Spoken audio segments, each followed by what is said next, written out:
To all those above me that watch over me, to all of you, my fave parapeeps on this side of the veil, welcome. This is Shawn Whittington's Paranormal Ministry Live 2.0.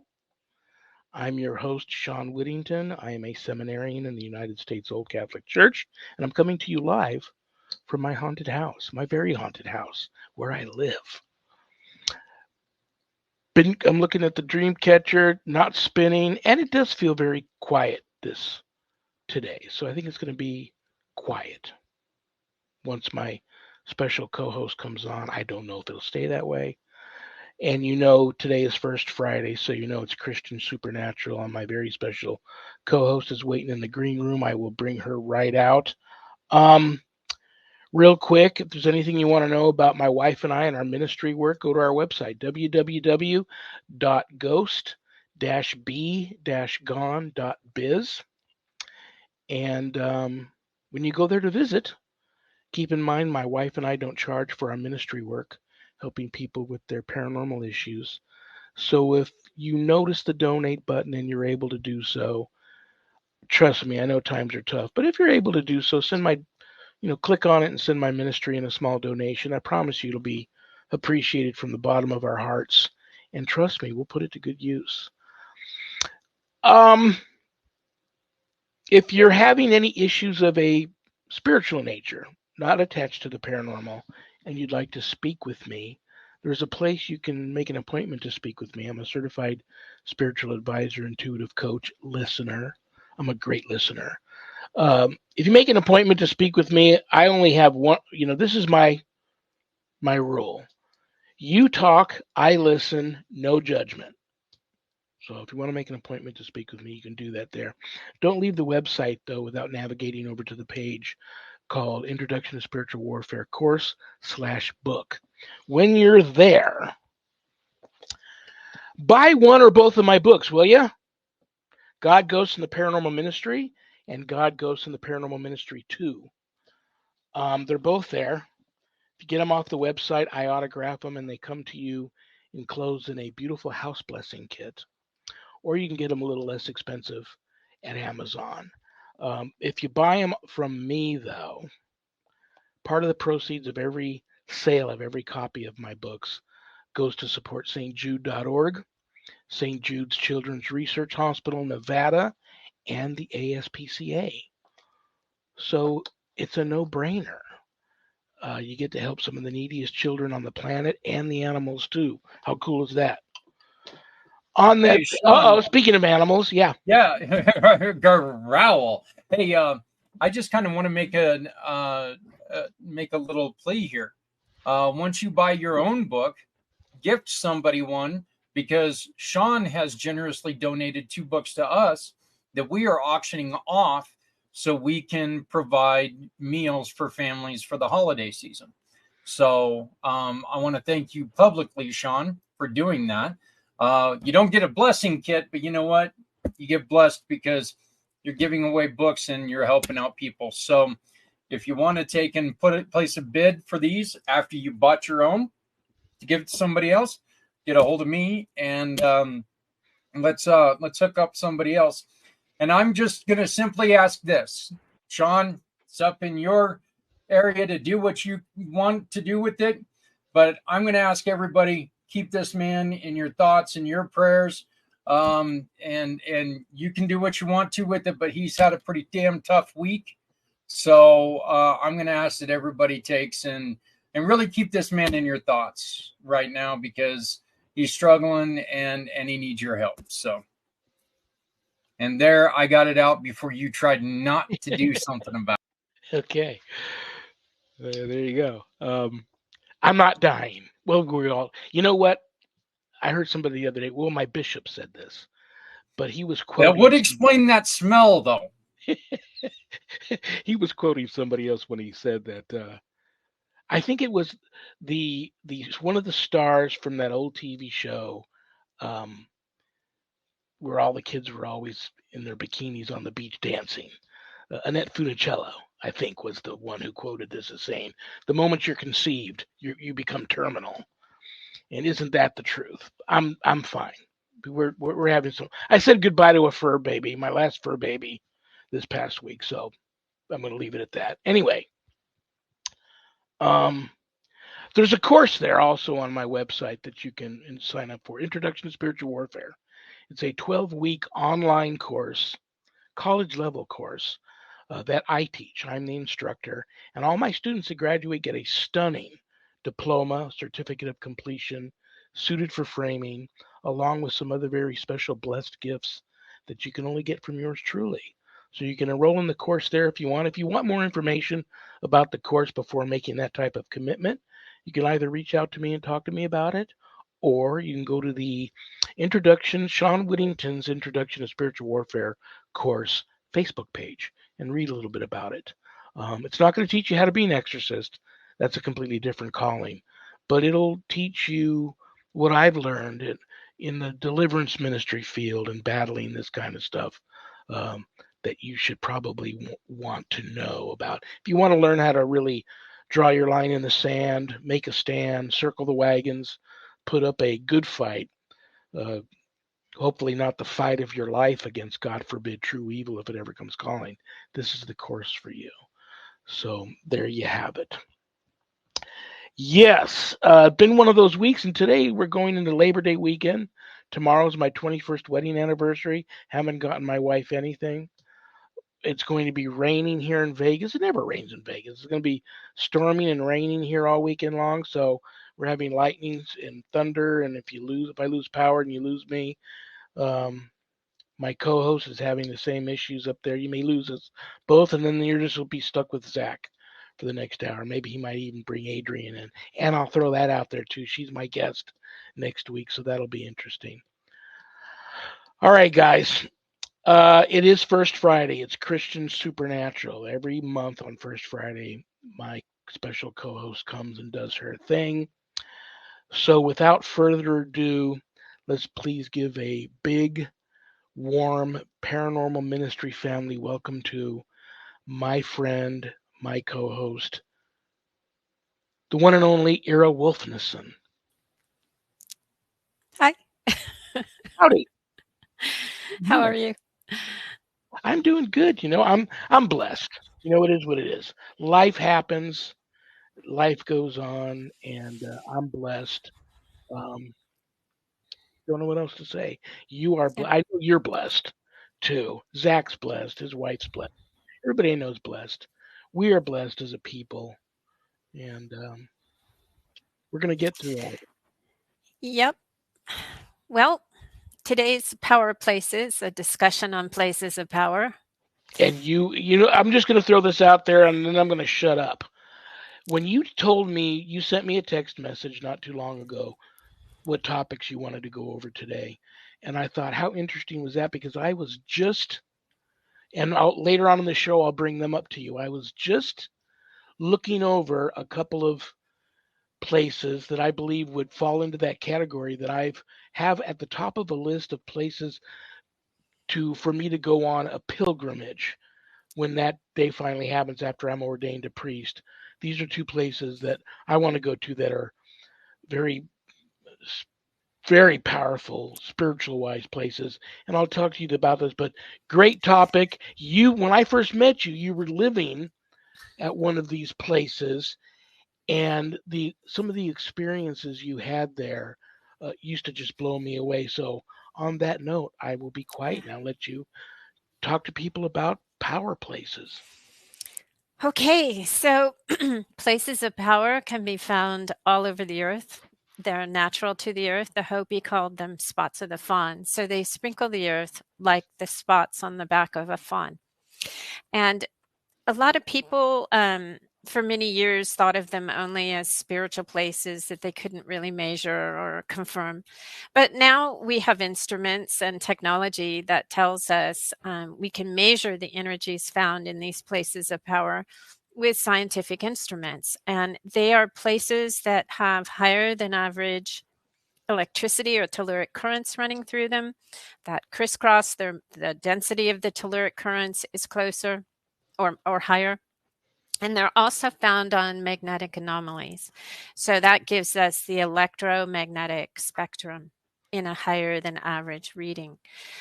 We also know that paranormal researchers report that everything in the paranormal lexicon appears to happen in places where their instruments are telling them that there are higher than average electromagnetic frequencies. They're EMF meters. I researched a piece of land. It spanned around 1,000 acres. The ranch was multiple, 2 or 3,000 acres. It's now a historical preservation site. There is some mysterious archaeology built upon it. And the place that I researched, I walked in for 8 years. And one of the reasons I chose to take the deeper dive into it, because originally I was just a scout, I took a deeper dive into it to find out what was happening to me in this place. I was having a lot of visionary experiences, which I couldn't tell if they were visionary or if they were physically happening. There were time slips. There were a lot of There was a lot of orb activity, ghosts, apparitions. There was things that went materialize and dematerialize, such as, objects I had with me. So I wanted to know if I was losing my faculties or if this was something that was induced naturally. And sure enough, I started sharing my research. I then began to work with a professor at Princeton who educated me and sent me many other instruments, and a lot of study came from that. So places of power, we find our oldest megalithic structures built upon them, our ziggurats, our pyramids, our oldest cathedrals. We find some of the older cemeteries and the older estates in England, Ireland, Scotland. We find royal palaces, ancient royal palaces built upon them. And there is a reason for this. In these places, and as I've spoken of in past podcasts with you, these people were of higher education. They understood alchemy, which was the science of the day. They understood that chemistry plus consciousness could change the natural elements and manipulate the forces. So this was a form of magica, of course, and the knowledge of magica was very ancient. So these people were carrying an ancient wisdom when they started to utilize these places of power. 100% of our spiritual places are built upon places of power that have the higher than average readings that I just discussed. And the most important aspect of these places was they would commune with the gods. They could channel the gods easier. They could merge with gods. They could have religious experiences. They would have visionary experiences. And then also to perform magica, which we've talked about coming down with the fallen angels, the 200 fallen on Mount Hermon. They realized that magic itself is much more efficacious, much more powerful when performed in these places. So this was a knowledge base that was so coveted and so secreted that we don't know how old it is. It goes back to ancient Egypt, of course, where we believe alchemy was birthed. But in truth, before Egypt was Egypt, we know it came from another civilization far older, because Egypt seemed to rise up fully formed with all of their magical practices and their knowledge. So as an ex-occultist, I'm Roman Catholic now. I know people probably already know that, but for those who don't, as an ex-occultist, I have seen in many of the orders, and the two orders that I belong to, the most coveted implements for ritual were all made of gold. You had gold tables, you had gold implements, pentacles, etc. And you have to think that if you're going to be operating in a place of power, which is a very conductive place, so your magic is tied in history with the gold implements to this place of power. I'm not getting this out right, but I'm going to swing around and make it connect. So places of power are found in places that have high readings of the telluric currents. These currents run over the land like water. And every morning at 3 a.m., the magnetosphere passes over the earth, passes over you. Anywhere you are on the planet at 3 a.m., the magnetosphere will electrify anything that will hold a charge, anything that will conduct. Places of power are very heavy in gold, silver, iron, lead, copper. These are all conductive metals. And so they're built on quartz crystal veins, which also conducts. So the conductivity aspect of it to create the electromagnetic frequency was very important to people who were practicing magica, the ancient form of magica. In fact, magic today is just a whisper of what it once was, because everyone at one time only did their magic in places of power. They didn't bother to go outside of them. In ancient Egypt, we would see people wearing, not just ancient Egypt, even the Hebrews and Israelites, the lamans of gold, the belts of gold, the headdresses of gold. Everything was about gold, gold jewelry, gold bracelets, gold sandals, gold fingertips in Egypt. So these human beings, the priest class, was trying to become conductive also and become a part of that electromagnetic soup that was happening in places of power. So they were not only geomancing themselves. Well, we won't call it geomancing because that means earth, but they were geomancing the earth to increase and harness the energies in these places, i.e. creating the pyramid structure. So the telluric currents run up the structure and then concentrate at the top or in the middle. And so the most important aspect of these places was everything happened in them but the kitchen sink. You could contact any god or goddess, commune with them, merge with them, do work with them, do magic with them. We've talked about this in other podcasts.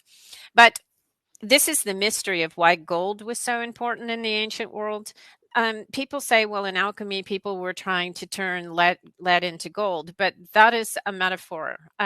Lead represents base consciousness. Gold represents spiritual consciousness. It's all tied together in the mythology.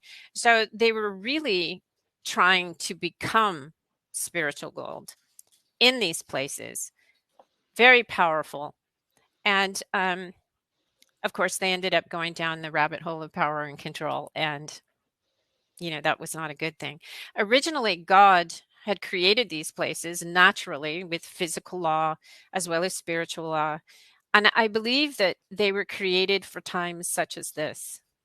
When things got really, really rough in the world and we forgot about God or we forgot our connection to the divine, we could go into these places and touch God himself.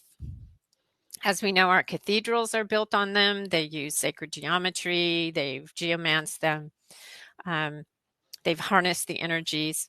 The people that built the cathedrals were from a line of Freemasons. We know that, occultists. They go all the way back to Egypt. The people that built the pyramids, they were stonemasons.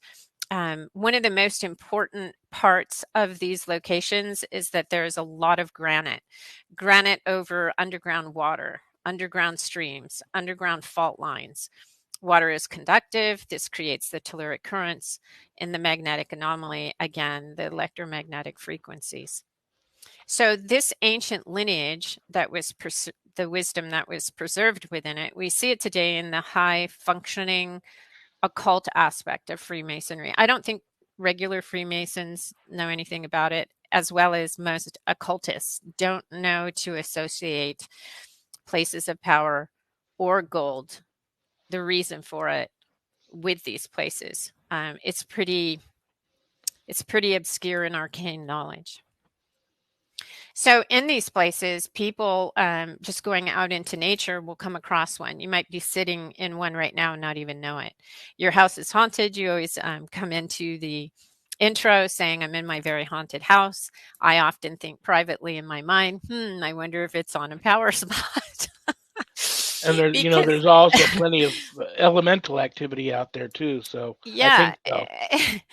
And the spiritual or invisible nature is very much like visible nature. It's an ecosystem.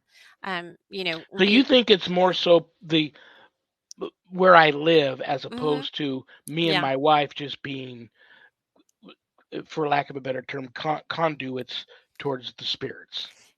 I do. So the foundation of what happens to you is related to the land. So these places were originally created to commune with God the Creator in times of hardship when we didn't know about him, we could have an encounter. Um, Most of the spiritual experiences recorded in the Bible or in ancient texts, you can almost guess, if you can't get the measurements, that they're on a place of power. The Dome of the Rock is a place of power. Some of our major cities, because of the Freemasonic lineage, are built on places of power, and then they're geomanced with the sacred geometry, the specific type of stone used, granite, over water. Um, it just seems to all be right in front of us and all woven together in this perfect tapestry, that everything spiritual revolves around these power spots. So something I noticed with places of power is everything but the kitchen sink happens to you in the lexicon of the paranormal. People will have ghost experiences. Things will materialize and dematerialize. They'll become more clairvoyant, more clairaudient, etc., more psychic. Um, there is a secret to going into them that don't let me forget to not talk about if I get on another tangent, because I didn't really have a lot of time to get this in order and prepare it properly. But everything but the kitchen sink happens. You see cryptids, Bigfoots, UFO experiences, orbs, you name it, bat squatch, whatever. People come up with things you've never heard of that they encounter in these places. And you have to ask yourself, well, why is this happening at East Ranch? Why is this happening at Haunted House ABC? Why in Scotland and England in the ancient castles and fortresses that are built? It's a power place. It's a place of power. It's naturally made that way by the forces themselves, the earth itself. And it also does something else to us. When you enter a place of power, most people are unaware, or they don't know that they're walking into one. And we know that electromagnetic frequencies at this level influence the brain. They do specific things to the brain.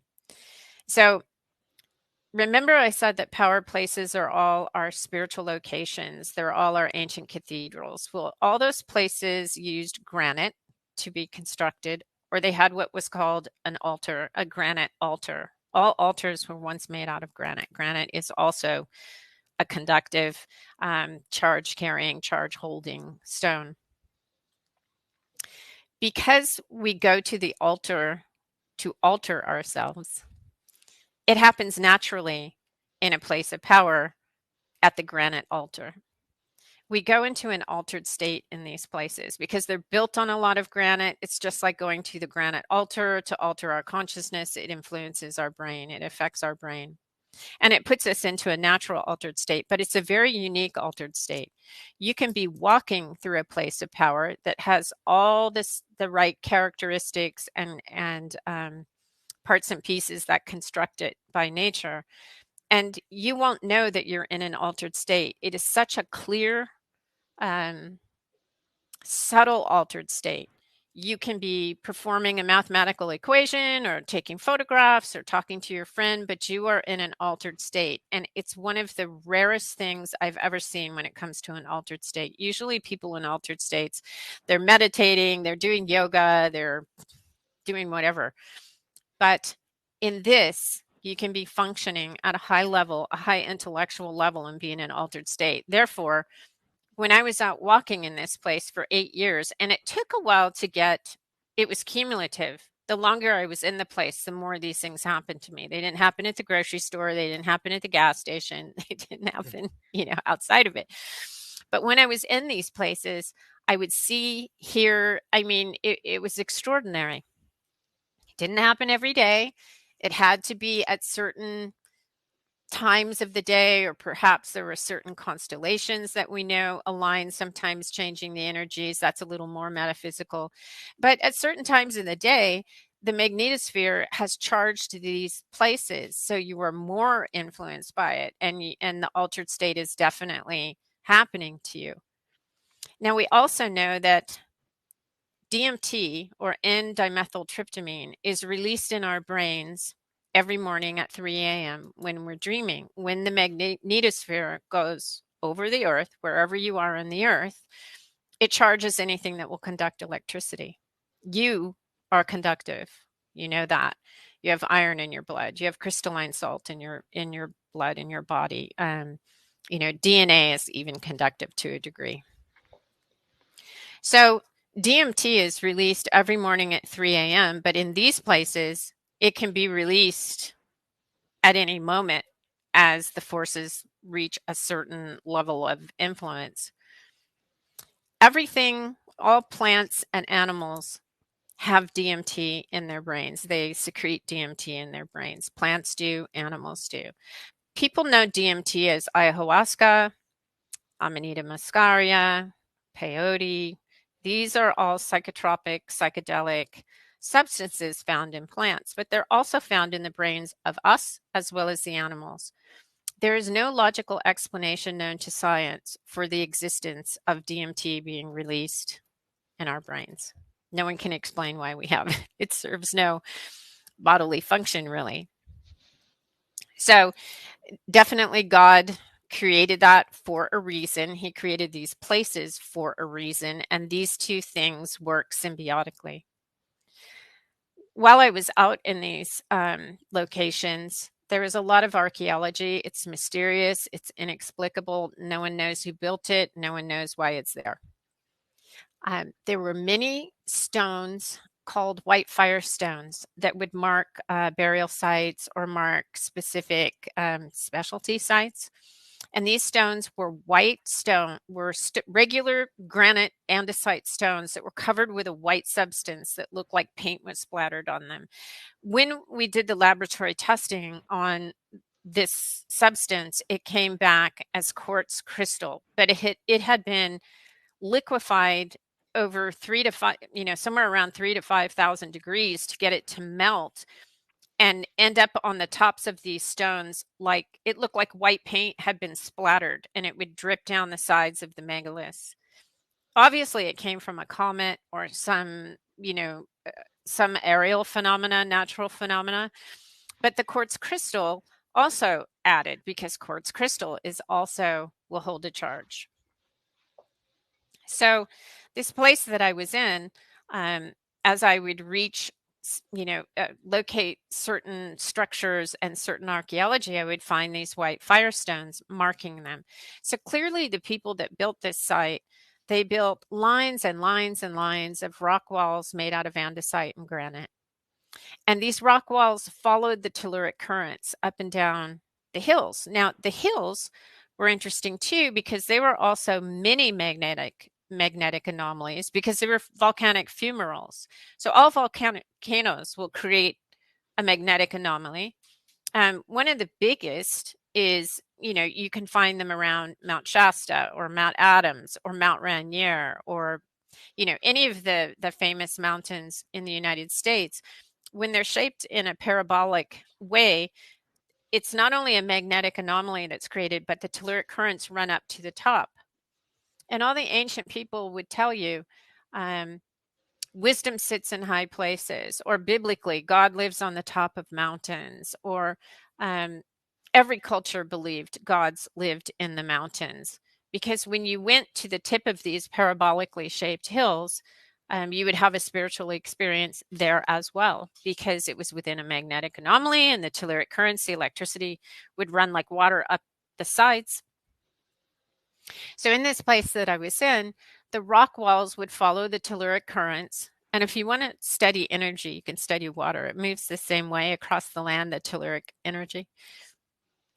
And they would always end up at the top of the hills. So there's a lot of stories of people possibly geomancing these sites in order to bring more fertility, more happiness and peace into the people, because this type of energy, when it's done naturally by the earth, is very beneficial to our health, our fertility, our DNA. It affects us spiritually as well as physically. People went to these places for healings, not just spiritual experiences, or not just from the occult side, the darker experiences of communing with the gods and goddesses, which are fallen angels. I mean, these places are indifferent because it's the natural forces that sustain them, and the forces are indifferent.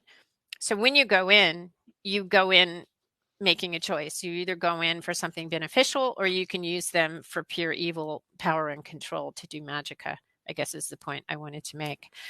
But there is an antithesis to these two that is natural to the earth, which is called a geopathic stress line. And geopathic stress lines are also known as dragon lines. They are not an efficacious type of energy.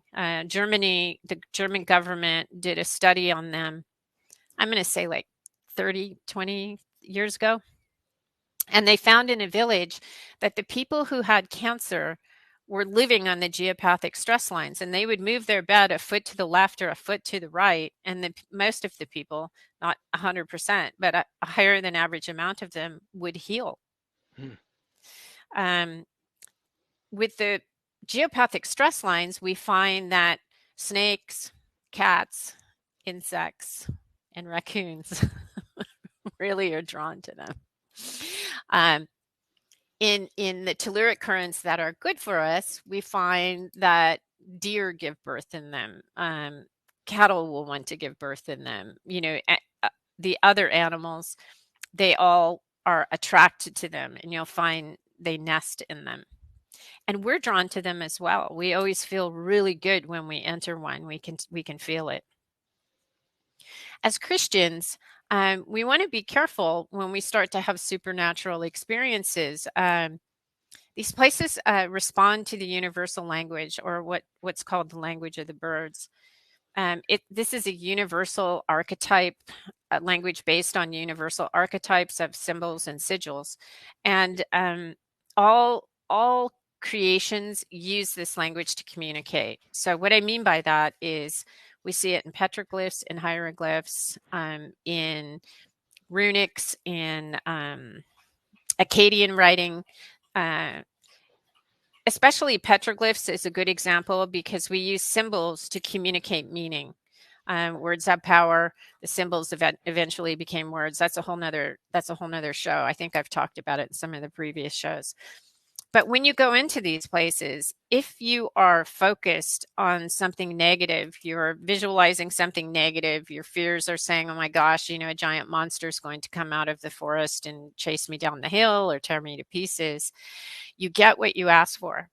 These places respond to your emotions as well as the telepathic symbolism in the language of the birds that you're throwing out.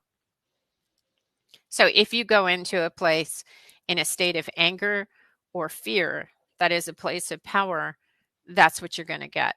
You're going to get a spiritual experience that is terrifying. You'll face the dragon, you'll face the demons. I like to think of going into these places when someone's in a state of anger or fear or envy or jealousy.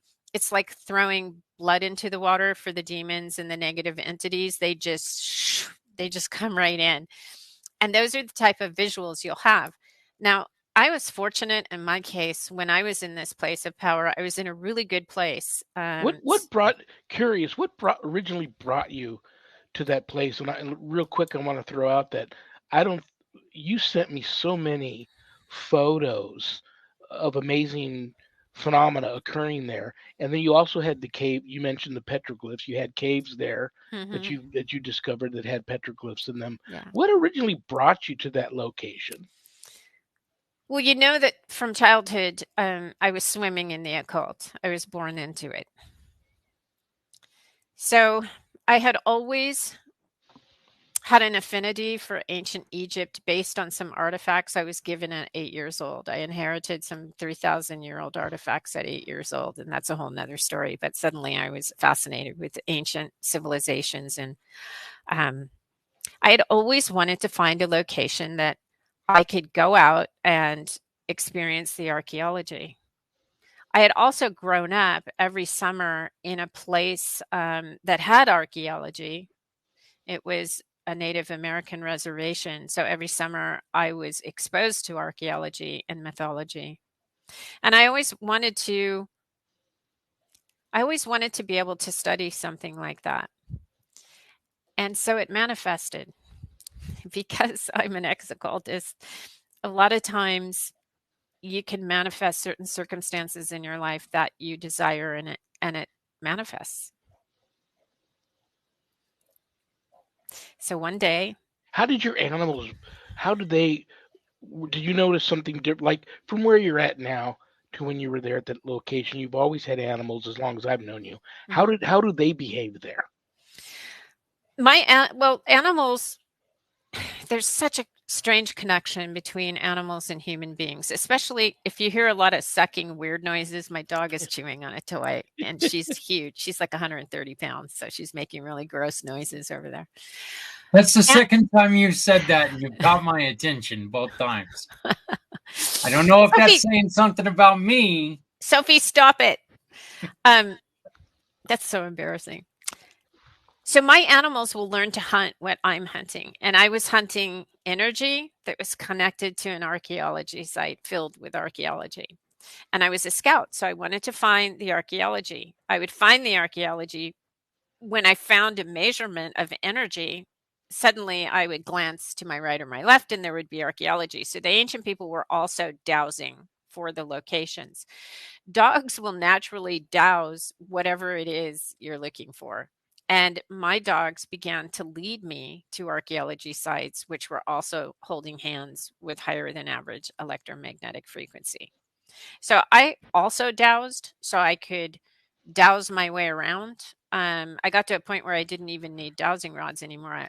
Your body is a phenomenal instrument for sensing whatever it is you're looking for. But my dogs would be attracted to the energy, and they would go and find the locations often. Wow. And they seem to genuinely enjoy being at those places, right? There's a good chance, Jennifer, there could be something under Silicon Valley, but it's probably created by technology that's trying to mimic these places of power. I often wonder if the pyramid was the only human manufactured, if it was made by humans and not fallen angels, but it's the only human manufactured place of power that we know of. I often wonder that because they geomance these places and increased and harnessed these natural energies so finely tuned that, with technology today at the highest levels, we know there are occultists at these levels. We know they study the occult. We know the government studies the occult practices. So yeah, there could be there could be something under one of those things. Well, I don't know why I'm sitting here in the dark apparently, but I mean it's nice and bright when I look around, but it looks like I'm in the dark. But what are some of the places out there that you know of that that there's power under them? Because you just mentioned that, look, the Egyptians thought that the pyramids were they were an afterlife machine, basically. Yeah. Well, so they're saying the same thing, really. When you think about merging with the gods or channeling the gods, or the only way they have into this world really is through these places. These are doorways, and the door is just left open. It's just always open. You don't have to go do a ritual to open it up. It's just this is the weirdness of power places. This is why if you're in Yosemite, a lot of granite, a lot of underground water, a lot of minerals. So it's already naturally a power place. But people go missing in Yosemite. Look at David Paulides in 411. And okay, so what about the triangle Is that The Bermuda Triangle, that's another one for sure. For sure. And I don't have measurements on these places. This conversation today is not my specialty. It was just my vocation. It was something that was in my life because I was an ex-occultist. I wasn't just any ordinary occultist. Well, they got triangles now. They're discovering all over the world, not just the Bermuda one. But Right. I'm also thinking of places like Taos, New Mexico, and I'm thinking of like Right. Stonehenge. Yes. Yeah, And they generally, if you don't see megalithic building on them or you don't see archaeology on them, believe me, it fell down, it got destroyed in a cataclysm, but people mark these places. And if they don't mark them, Sophie, stop making noises like so gross. She's licking her foot now. Um, People will mark these places. Like I said, it can be so subtle. I would see the white firestones marking locations. And then when I would look closer, I would see donation stones or a cairn or an Inukshuk stack, something that would tell me, yeah, somebody is vision quested here or spiritually done worship there. I have another dumb question. You know you're going to get at least one or two dumb questions from me a show, but we always talk about this triangle or that triangle. Um, do you honestly believe that they are a legitimate triangle, and is there a reason for that, or could they No, be the no, Bermuda Circle or the Bermuda yeah, Box? these places, that's just how they vector in the things that have gone missing, or they vector in between certain points on the landscape. No, they're not shaped like a triangle. they're they blossom. They also experience entropy, where they go smaller. They will drift with whatever underground conductivity is happening. If the underground streams are drifting, I mean, dowsers can move streams. I know that's not scientifically appropriate to say, but I, I'm not a scientist and I don't really give a what about it. But when you've seen it happen, and people have seen dowsers move water a little to the left or a little to the right, and then they hit water. So these places move and drift with the natural forces and construction of the geology. Um, they're not shaped like triangles. They can be in the haunted house that you go to cleanse or whatever. So Yes. you buy into the okay, I'm thinking of another term that people throw at this is portals. Do you buy into that, the portal theory? Yeah, portal's a rather cheesy way to describe it now because it's gotten into the mainstream and people that don't really know what they're talking about use that term. They're doorways. And that door is always open in places of power. Now, I'm not saying you can't see an apparition in a place that's not a place of power. I'm not saying you can't have a religious experience in a place that's not a place of power. I mean, God can do whatever he damn well pleases. But these places are there, for a reason. They're sort of like, in the positive sense, they're like a self-help place. You can go in and commune with the creator of the universe, with Jehovah or Yahweh, with God the Father. That's why our cathedrals are built upon them. But then you can also walk into this indifferent, very physical, something rooted in the physical realm. You can walk into these places and you can invoke Satan. You can invoke, any fallen angel, god or goddess you want to. And your magicka will be far stronger and far more. People just didn't even do magic outside of these places. They didn't bother. That's why they made the temples specifically the way they did. That's why they built their most important structures on them the way they did. That's why you could say Washington is built where it is and the way it is. If you look at the symbolism in Washington, it's this is the modern times compared to ancient times like Egypt, and you see the balancing of the obelisk, the male phallus symbol, as well as the Senate building with the pregnant belly of the feminine, where are presidents inaugurated? right in the middle, So it's all there. Paris the same way, Rome the same way. This ancient understanding is so old that and it's lived this long. It's been preserved this long in the wisdom streams of the invisible colleges.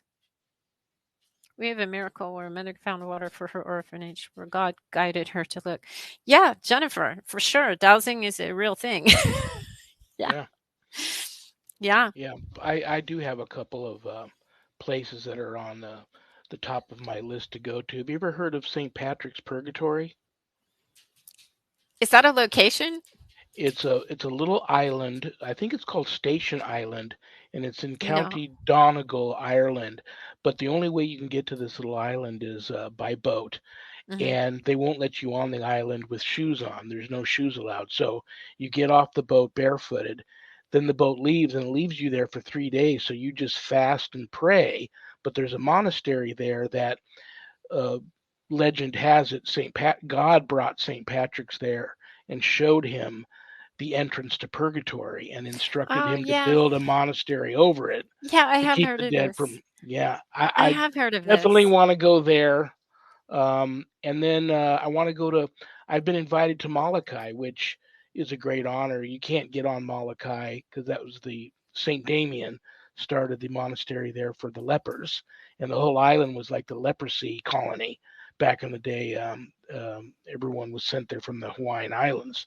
So I've been given permission by this one priest I still talk to go there, and that's got to be a very Yeah, powerful and those place are too. all on magnetic anomalies. They're volcanic. Also Saint Michael in Normandy or in Yeah, France. yeah. Yeah, they're all extinct volcanoes that, it's the higher than average EMF combination. It's going to happen. And gold is important. Remember, I was talking about how the ancient, lords and kings all were infatuated with gold, and they would wear gold on their fingers, on their feet, and they would go in. They also consumed gold. In Egypt, they wanted to be superconductive. They wanted to literally be the gods, or go to the gods and commune with the gods. They consumed a substance known as mufkuts. It's MFKTZ because we don't know the vowels that were used. They didn't use vowels like in Hebrew. And it was a powdered white substance that was made into cakes that were shaped like little pyramid cakes. Hmm. And they would consume this white gold, known as mufkuts, and then they would become the spiritual god with the spiritual gold. So they were obsessed with gold. What's funny about mufkus is it's made alchemically. I actually made it and I've consumed it. It it's known to leave the bottle and bilocate and then go back into the bottle. Wow. I mean, mine, when I made it and consumed it, was years ago, but it would just disappear from the bottle and then it would reappear back in the bottle. It would be all over the drawer and then it would go back on. There's something very strange about monatomic gold. It perhaps is the secret of the philosopher's stone to immortality, but the ancient priest class of Egypt believed that they would live forever if they consumed it. They would become more godlike. With Lucifer, since the Garden of Eden, it's always you can become like God. So everybody that was exposed to magica or these, enormous troves of wisdom pertaining to the forces of nature, which were used, that knowledge was used for magica. They all fell into the power and control trap. I guess, by talking about power places, what I wanted to tell Christians is if you're out in nature and you suddenly have a really bizarre experience with something terrifying, first of all, you might be in a place of power. Second of all, check your emotions. Are you angry? Is someone with you angry? Is someone luring the dark forces that manifest and are attracted in these very sensitive places to emotion and symbolism? Check yourself. Pray. Ask Christ. Archangel Michael, Mary.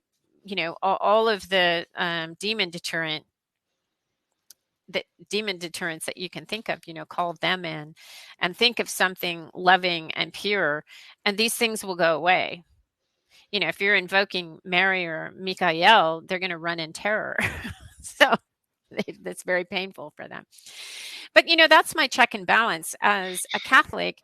If I'm in a place, a haunted house, a power spot, somebody's researching, I have found that if I just do my prayers and ask Christ to send whatever is not supposed to be there to the foot of the cross, no harm, no foul. If it's a good thing, it remains, the experience happens. If it's a bad thing, then it goes away. I mean, why would you want to interact with a fallen angel or something negative and scary and horrible? A lot of people in the New Age spiritual community say, well, it's shadow work. Yeah, I know what that is. You're not meant to live in the shadows. Face your demons man to man, head on, in ordinary reality. They say, well, it's in your deep subconscious and you need to face the demons in your life. You really don't. With God, you don't. I think one of the coolest things, Ira, is that they were talking, and I heard this the other day. Gold is not an earthly substance. Gold was not originally made here on Earth. Yeah, and I wonder about quartz in some cases when it comes from meteors that or comets that come in, as with the white firestones. I think a lot of things, even water, comes in on comets. So you're absolutely right. It could have just come from a big planetary collision or cometary collision, or an asteroid. And meteorites are considered very sacred. That might be why gold is so sacred, not just for its physical powers and conductivity, but because, like Zach said, it came from heaven. To the ancient people, it may have been transported here that way, and people somehow knew that. I don't know how they would know that, but people know things. You mentioned earlier, something else stuck out to me earlier was this, you manifest what you manifest depending on how you feel, and you got to be careful. Like, you don't want to be angry or have negative thoughts when you go into this thing. And I remember an indigenous holy man at a sweat lodge session that I went to. I was very scared to try some peyote, but he said you have to, in order to ensure that you are in the right frame of mind, to go to the other frames of mind that you were going to be taken to. And I remember all of a sudden I was standing, and then I looked down, and there was somebody on all fours, hunched down at my feet below me, and then I realized it was me. And then the holy man said, you need to rejoin with yourself. Don't trust those holy men. You both have to join. You both have to take the journey together. And that always stuck out to me when people say you're two-faced, or you've got two sides to you, the yin and yang and the evil. But you have to face that together. Yeah, two wolves inside and then when he goes walking out of the room, the wise man looked and goes, "Do you see the face of that white boy when I told him that?" I don't. You know what? I don't buy taking plant medicines. I think that's another trap. If we were meant to take plant medicines, it would have been more convenient for us to get them if God wanted us to have them. And that's why power places are there. You don't need that. It just opens you up in a natural, easy way. You're not under the power of the plant. That's domination by a plant. And the shamans are all like, oh no, you got to take this and go see what, happens. And you never know what you're going to get. It's like a box of chocolates. Again, no. There was a time when I was all in, I was, like I said, an ex-occultist, and I invoked and evoked and convoked and anything you can imagine.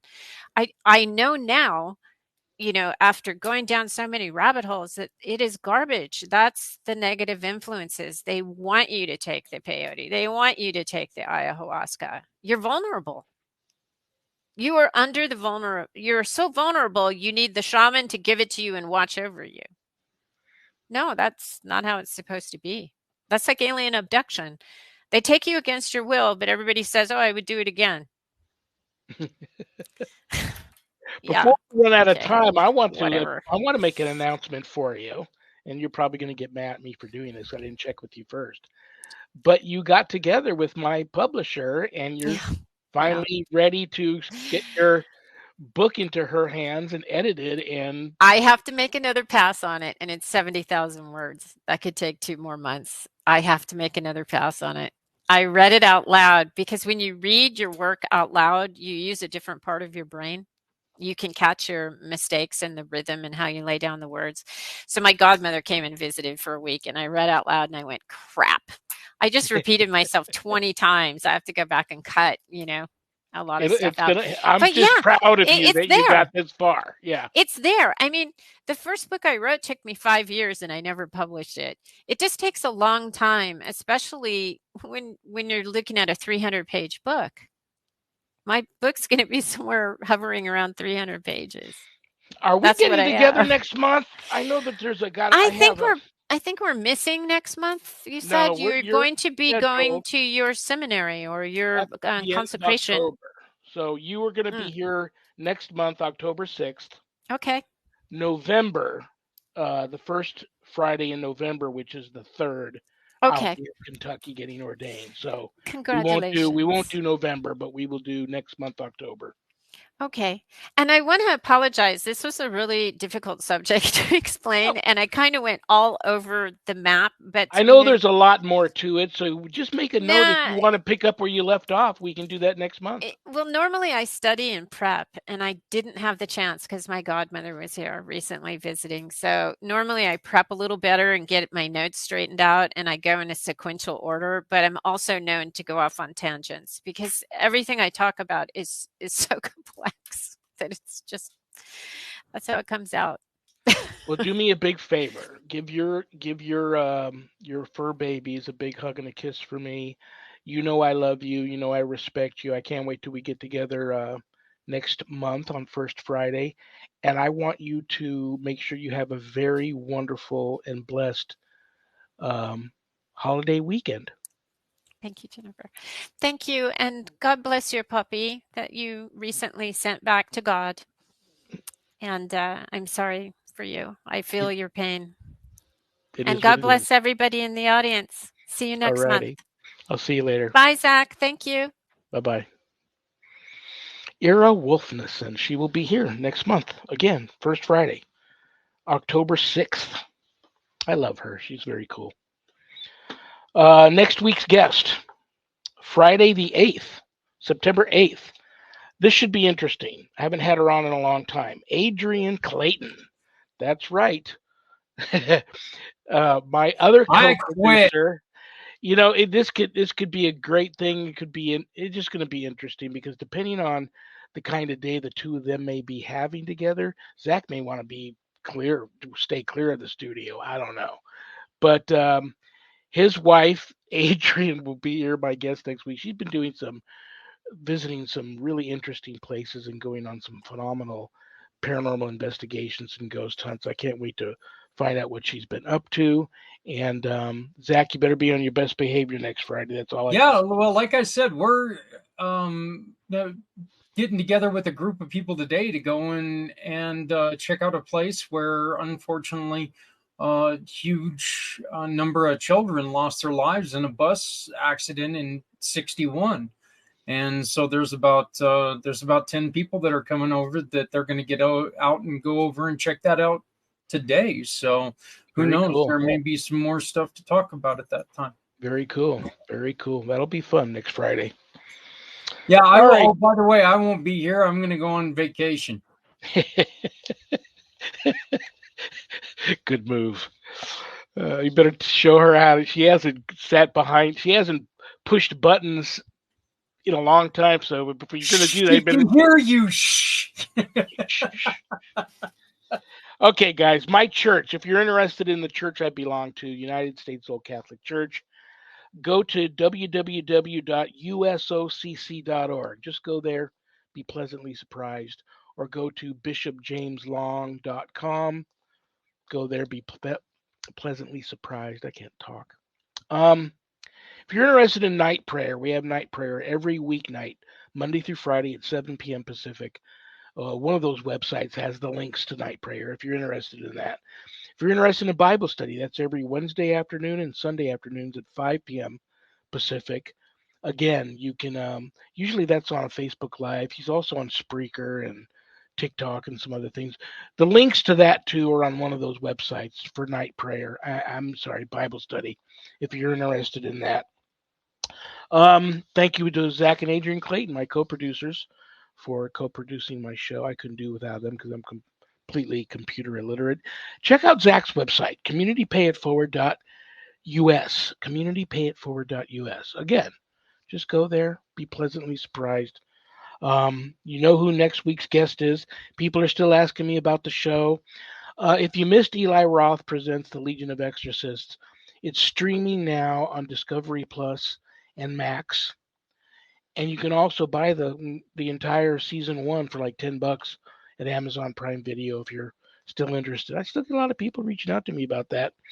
People are also reaching out to me thinking I disappeared off of Facebook. I didn't. My original profile got deactivated. I don't know if I was hacked or if Facebook got mad at me about something. They won't return my messages. But that I'm now on Lawrence Morace, LAWRENCE Morace, MORACE, and Shawn Patrick Whittington is in parentheses after that. But that's the new profile. If you were a friend of mine, and I had, I think, almost 5,000 Facebook friends on the original profile. If you're one of those people that still want to be friends with me, find me at Lawrence Morace and send me a message, and we'll reconnect. Thank you to Things Network. Thank you to Temple of Phoenix Rising Entertainment. Thank you to Skeleton Key Network.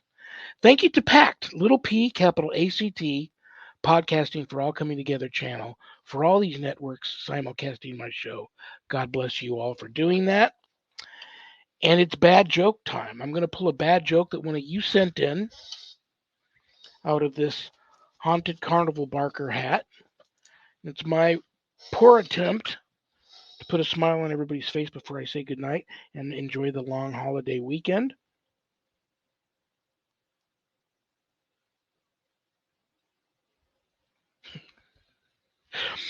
I tried burying camouflage the other day, but I couldn't find any.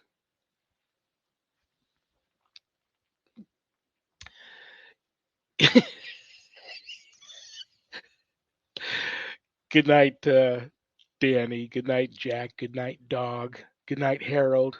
Rest in peace. Good night, Ernie. Good night, Bill. Good night, Dan. Remember, if you see me on the street and I'm talking to myself, just keep moving. I'm having a group meeting. I love you all. God bless you all. Have a wonderful holiday weekend. I'll see you next week. Peace.